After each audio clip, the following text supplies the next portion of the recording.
ఉందో ఆ పెద్ద ఆయన ఎందుకు మనల్ని నమ్మట్లేదు? మనల్ని మాత్రమే కాదురా, పెద్ద ఆయన ఎవరిని నమ్మడం. బోసు, ఏదో సమస్యని మన కుర్రాడు చెప్పారు. చచ్చిపోయిన నా స్నేహితుడి మొహం మీద ఇవే గాయాలు చూశాను. బోసు, నువ్వు తప్పుగా అర్థం చేసుకుని మాట్లాడుతున్నావు. నా స్నేహితుడిని ఎలా అయితే చంపావో అలాగే నిన్ను కూడా చంపి సముద్రంలో పడేస్తాను. ఏం జరుగుతోంది ఇక్కడ చెప్పరా?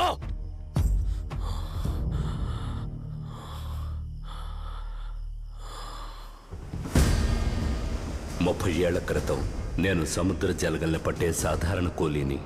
లోతు నీళ్లలో సముద్ర జలగల్ని పట్టే కూలీ కడుపు నింపుకోవడానికి సరిపోతుంది. వేళ్లతో ఉంటే ఇక లాభం లేదని నా స్నేహితునితో కలిసి లోయలోకి దిగాను. ఆకలికి మించి